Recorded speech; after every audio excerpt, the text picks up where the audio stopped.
The representation of both individual and collective human experiences within 1984 and Blade Runner give the audience a much greater understanding of complex human qualities and emotions, such as acquiescence, illusory happiness, and delusion. They establish emotions characters experience and qualities they demonstrate when confronting different circumstances. Individual human experiences are personal and private. They involve one individual. In 1984, they are represented by the protagonist, Winston's narration throughout the novel. In Blade Runner, they are represented by the developments or attempted developments of the replicants.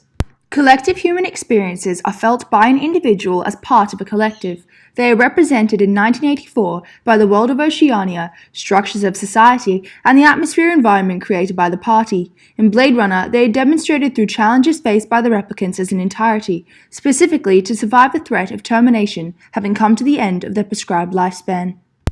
In both 1984 and Blade Runner, the powers in charge attempt to eliminate all individuality by viewing society as a collective, clustering their experiences, establishing a known lack of individuality. In 1984, the characters must outwardly acquiesce to demands of the party in order to escape imminent death. The externality of this acquiescence creates a need for deception within the comrades refusing to give up power of independent thought. Acquiescence is defined as the reluctant acceptance of something without protest. In regards to 1984, it is a complex human quality developed from the party-influenced, collective human experience of controlled thinking, total restriction of the mind. The party implemented the thought police as a way of limiting society's ability to think for themselves, therefore realized the detrimental effects of the party's actions. This limitation prevents individuals from establishing any kind of autonomy or free thinking.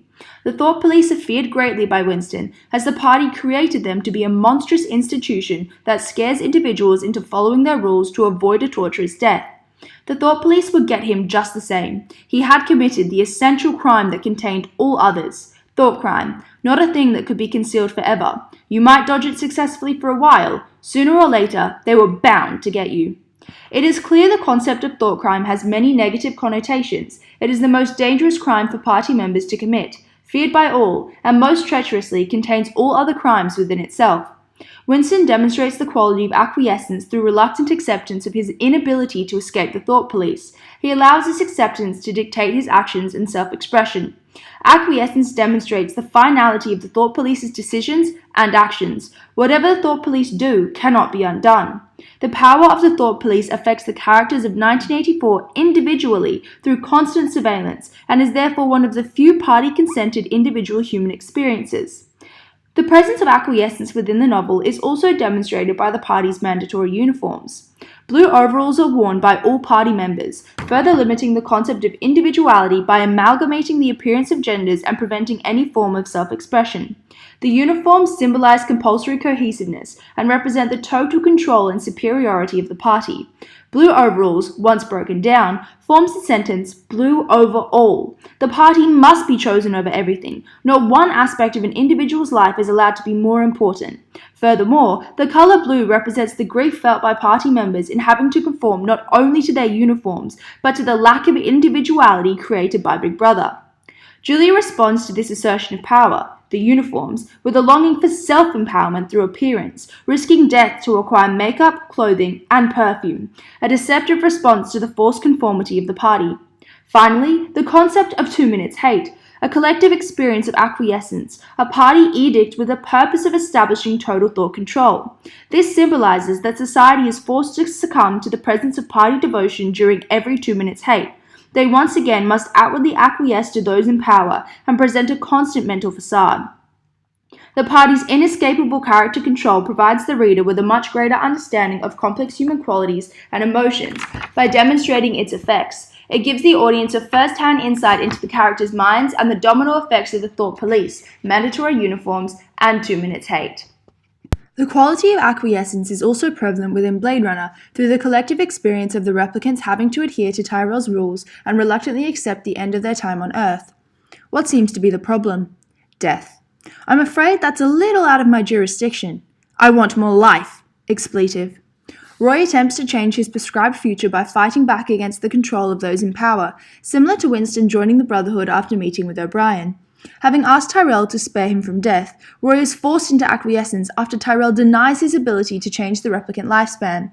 Tyrell understates his godlike powers, his capacity to create or destroy replicant life at any given moment, in order to reduce the effects of his words on Roy's emotions. He also understates his fear of the replicants developing so much he loses his control over their lives and is rendered powerless, because it is imperative the replicants never see Tyrell's vulnerabilities. This concept is visually reinforced in the film through Tyrell's appearance as a papal-like figure, in addition to the religious iconography of the mass-lit candles, as Tyrell denies Roy's request for more life. Roy's individual experience includes the reader in his emotional dilemma and the effects that the ideas of impending death and Tyrell's control have on his mentality. These effects are emphasized by the extreme close-ups on Batty's face, in which the bulging veins of his sheer exertion and stress are shown, further demonstrating the complex emotions he is feeling: rage, disappointment, bewilderment at the outright denial of more life. It illustrates a much clearer picture for the audience and allows them to develop a total understanding of complex human qualities and emotions. As a result of both individual and collective human experiences, the complex quality of acquiescence has been presented to and comprehensively understood by readers of 1984 and audience of Blade Runner, as they have been able to empathize with and become an integral part of the meaning and events of both literary sources. In addition, the complex human emotions of delusion and illusory happiness are made evident within 1984 through both individual and collective human experiences.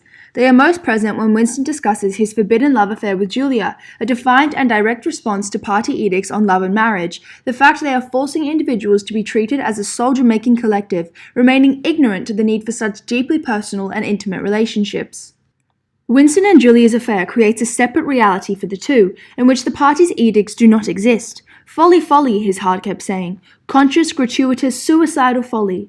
The repetition of the word folly emphasizes the sense of delusion the affair has created in regards to being safe from the wrath of party rules. Winston is aware his happiness is a short-lived delusion. However, his delusion creates an intense desire to make every short minute last forever.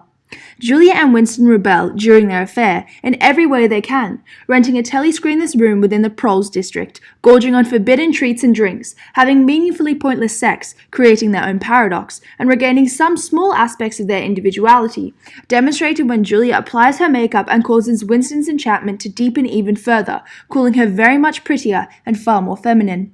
Julia finally has a chance to be the forbidden woman, wearing makeup and dousing herself in perfume, re-empowering her sexualization.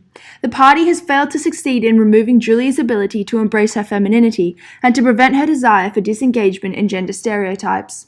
The paperweight Winston purchased from Mr. Charrington's store is further representation of illusory happiness. The paperweight was the room he was in. The coral was Julia's life and his own, fixed in a sort of eternity at the heart of the crystal. The paperweight is a metaphor for entrapment, whilst the coral is a metaphor for Julia and Winston's lives, rare and beautiful, however also certain to deteriorate over time, polluted by the fear of death. Together, they feel nothing but illusory happiness, surrounded by love-tainted delusions. However, once separated, the effects of the party's power run wild through their minds, the fear of death inescapable. It is through the altered reality Winston vividly illustrates for the readers when discussing his affair with Julia, in addition to the metaphors created by objects such as the paperweight, the delusion and illusory happiness can be understood in great depth by the reader. The reader is immersed in the reality made clear by Winston's words, third-person omniscient narration ensuring readers know only what they are told. In conclusion, the representation of both individual and collective human experiences within 1984 and Blade Runner give the audience a much greater understanding of complex human qualities and emotions, such as acquiescence, illusory happiness, and delusion.